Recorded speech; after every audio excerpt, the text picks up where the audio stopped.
First of all, what is atmosphere?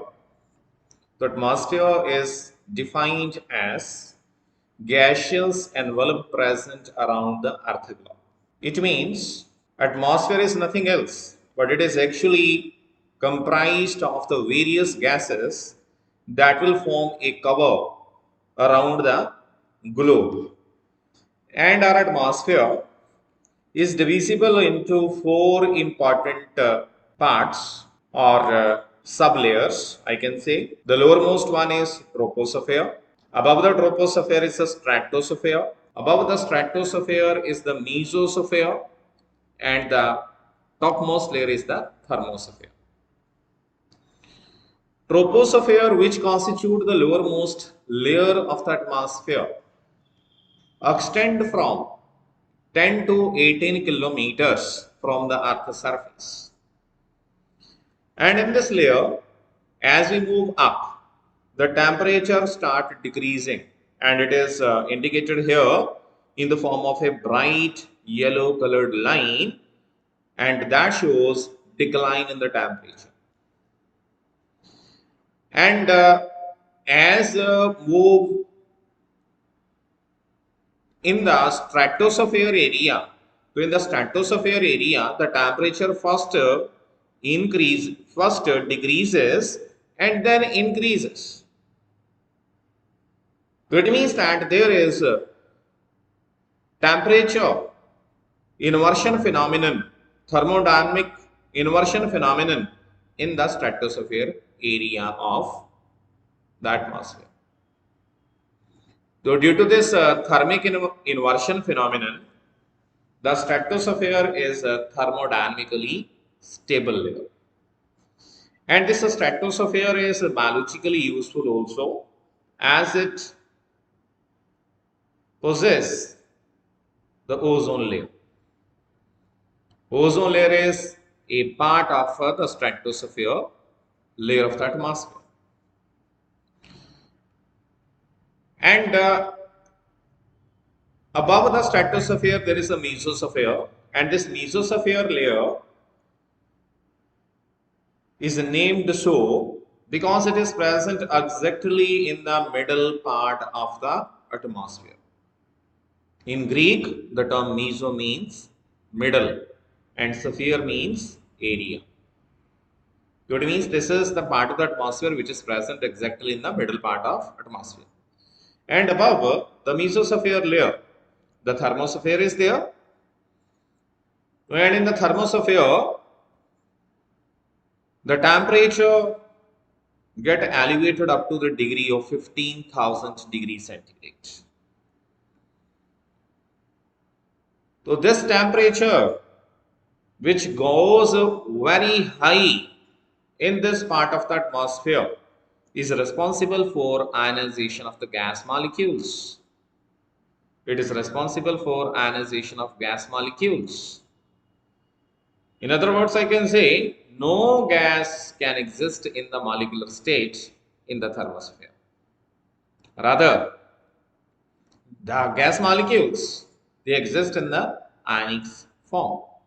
And due to the prevalence of ions in this layer, the layer has got its name ionosphere as well.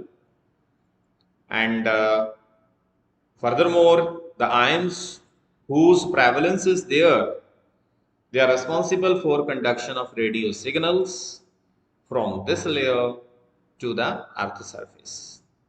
Because as we know that conduction phenomenon depends upon the two things, electrons or ions. And in this layer, due to the prevalence of ions, the ions are responsible for conducting the radio signals from the thermosphere area up to the earth surface. So the yellow colored line in this graph indicates the temperature fluctuations in the various layers of the atmosphere. I have already discussed. As we move up, the temperature decreases in the troposphere, and in the stratosphere area, the first of all, the temperature decreases, then increases. There is a phenomenon which is called as a thermodynamic inversion. And Again, in the mesosphere, the temperature starts decreasing, and whereas in the thermosphere area, the temperature goes beyond 15,000 degree centigrade. So further, if we get into the details of these sublayers of the atmosphere, so we have discussed troposphere is the lowest portion of the Earth atmosphere. This is the lowermost layer of the Earth atmosphere, and it extends between 10 to 18 kilometer from the Earth's surface. And approximately 75% of the atmospheric mass is concentrated in this layer. And the chemical composition of the troposphere is essentially uniform.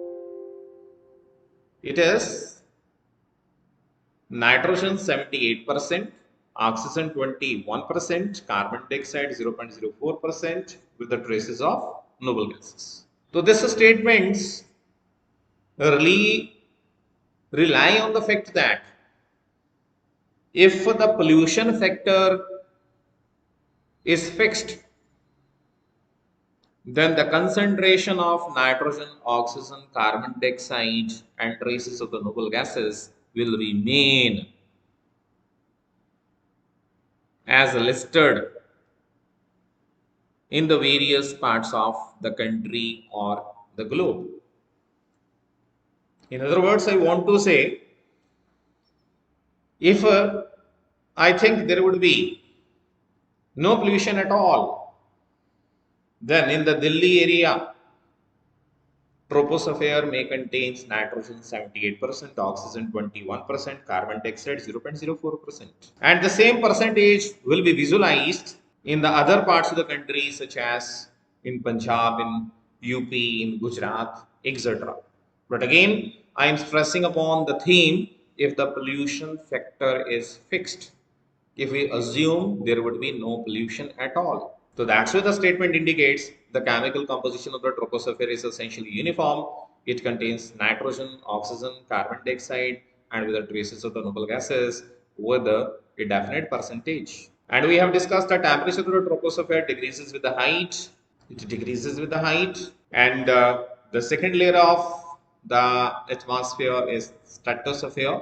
It is present just above the troposphere, you may see in the diagram. And I have already discussed this layer is thermodynamically stable due to the temperature inversion phenomenon, because as we move up, first of all, the temperature start decreasing in the stratosphere and then it starts increasing. So it is biologically significant layer because it harbors ozone, and ozone extends up to the distance of 19 to 48 kilometer from Earth's surface. And this layer is important. Stratosphere is important because it is also functions as aircraft flying zone in addition to possessing the ozone layer. And if we discuss the composition of the stratosphere, the composition of the stratosphere is different in comparison to troposphere. Stratosphere basically comprises inorganic compounds, and out of that 85 to 90% of the inorganic substances are ozone.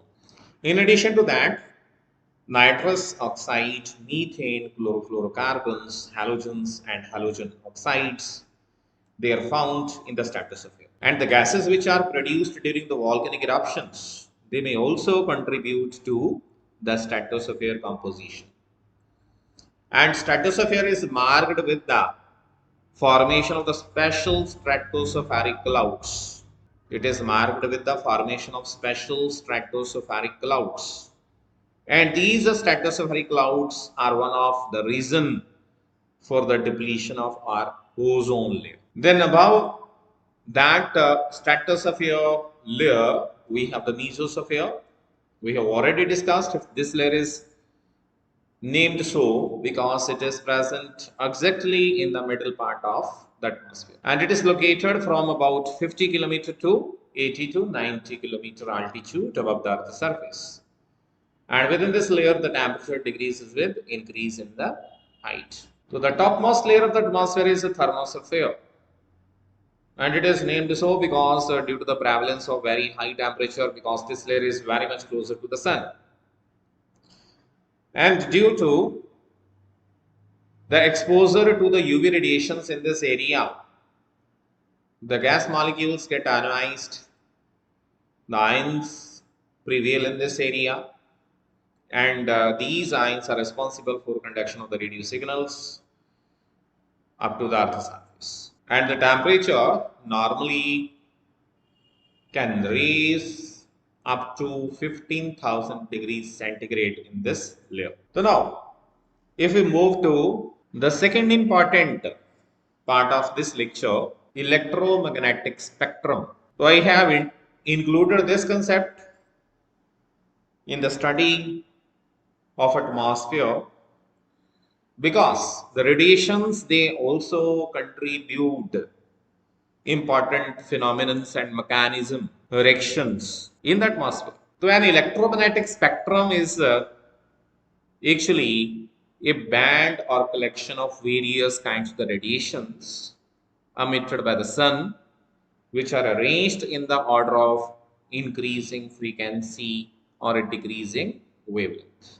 So you may see a different type of radiation band is reflected on the slide, starting from gamma rays up to the radio waves. There are the gamma rays, X-rays, UV rays, visible, infrared, radio waves.